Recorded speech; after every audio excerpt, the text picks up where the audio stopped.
O jogo trouxe uma novidade negativa para o time do Flamengo, porque a gente sabe que o Flamengo tem problemas coletivos e a gente critica aqui as coisas que o Renato não consegue acertar na equipe. A gente sabe que o Flamengo, quando perde muitos jogadores, não foi o caso de hoje, ele sofre por falta de padrão. E hoje, mais uma vez, como aconteceu, por exemplo, hoje talvez tenha sido até um pouco melhor, na semifinal da Libertadores contra o Barcelona do Equador, no Maracanã, e a gente chamou a atenção aqui que o resultado tinha a ver muito com a parte técnica e não com o jogo coletivo, e muitos foram às redes sociais para me xingar, eu imagino que eu não tenha sido o único. Hoje, de novo, aconteceu isso, do jeito até um pouco melhor, porque o Flamengo hoje foi um pouquinho melhor taticamente, apesar de ter sido muito mal do que foi naquela partida. E como não consegue encaixar um jogo coletivamente bom, não tem muita coordenação ofensiva, os jogadores individualmente começam a errar, deu espaços para os contra-ataques aos montes. O Atlético poderia ter aproveitado ainda mais os contra-ataques no primeiro tempo e não consegue marcar direito. Os jogadores começam a ficar irritados em campo.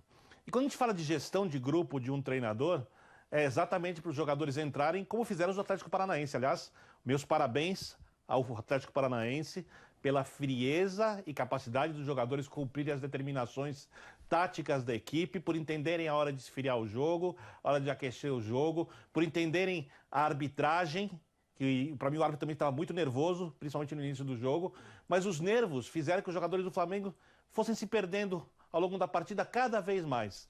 Era preciso que no segundo tempo, no abafa, achasse um gol para tentar trazer, entre aspas, a arquibancada para dentro do gramado e aí conseguir reverter a situação. Não conseguiu fazer o gol, as falhas foram acontecendo, uma atrás da outra, o Santos brilhou em alguns momentos e no final um contra-ataque selou a classificação mais que justa do Atlético Paranaense. Ou seja, o Renato, que eu elogiei inclusive, e a gente, acho muitos aqui elogiaram, não sei se todos, pela gestão de grupo, mostrou que taticamente você tem como perder o grupo. Não para si, mas para o jogo de futebol e para uma decisão de campeonato.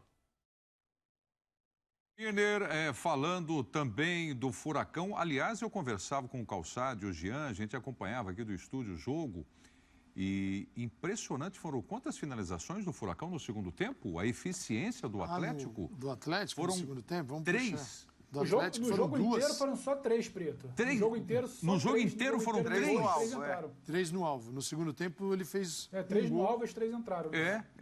E o Flamengo, o Flamengo chutou 25, acertou 11. Foram 11 defesas do Santos.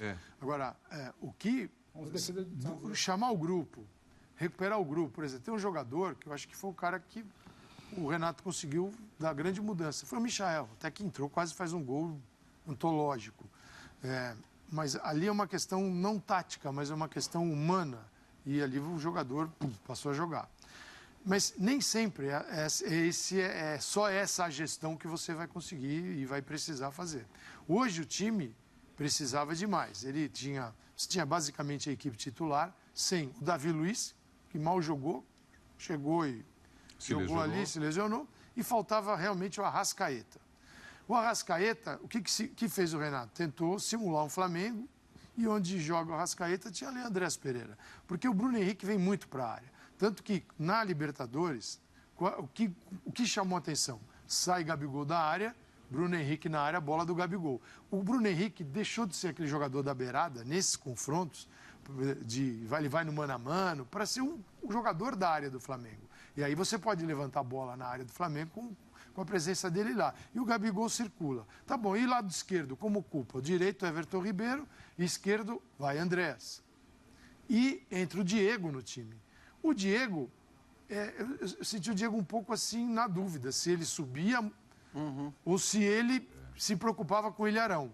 Concordo. Fora a dúvida física. Física, porque era um time... O Flamengo tinha... O Felipe Luiz vem muito para trabalhar por dentro, o Isla passa, mas se precisar também ele segura, ele dá consistência para a linha. Aí vem Arão.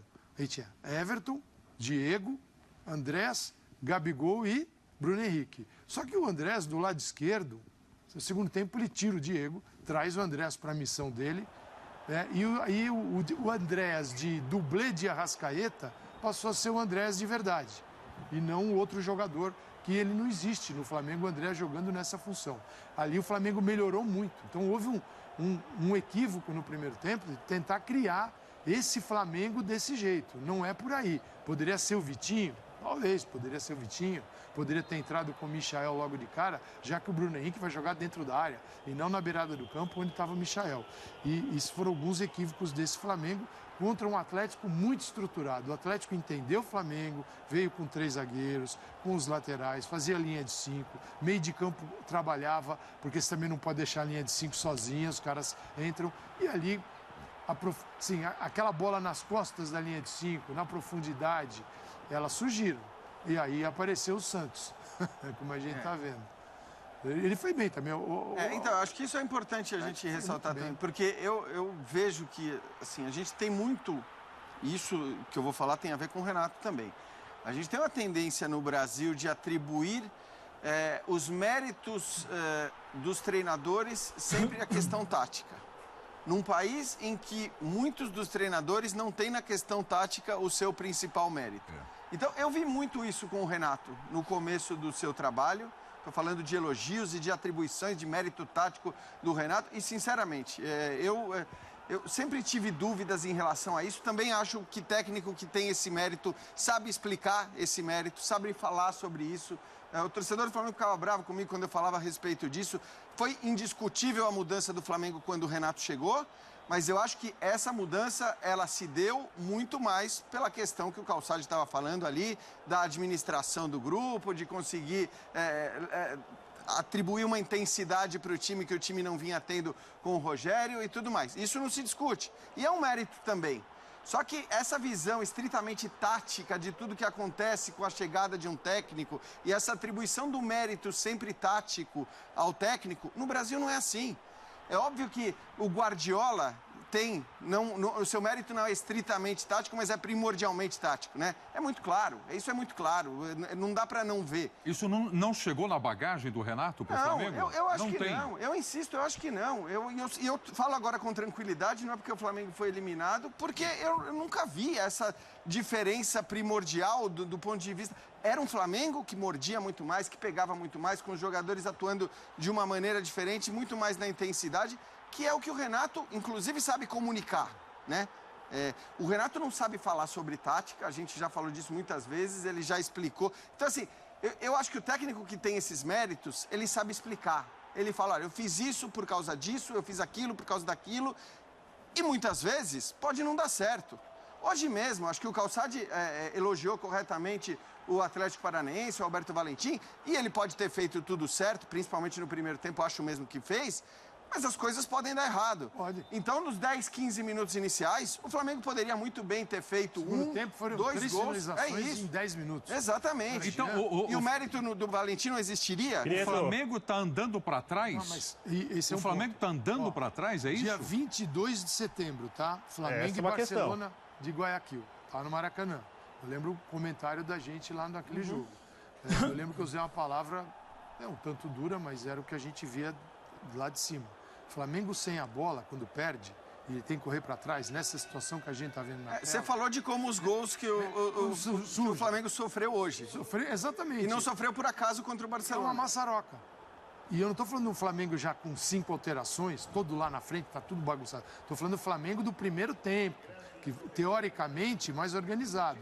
Uma hora aparece o Felipe Luiz sozinho, com dois... Ele como se fosse o central da equipe, com 2 atacantes do Atlético, e é o Nicão que passa a bola errado, porque senão seria mais um gol. Assim, isso é o balanço defensivo. Balanço defensivo é um princípio básico do futebol, que é o seguinte: enquanto eu tenho a bola e eu ataco, como eu me defendo? Prieto, quando nós tivermos a bola, tua função é estar aqui, ó, nesta função, essa de olho nesse outro aqui. Paulo Calçade, a sua é essa aqui, tá legal? E no momento que o time ataca, alguém precisa... Beabá do futebol. Beabá do futebol.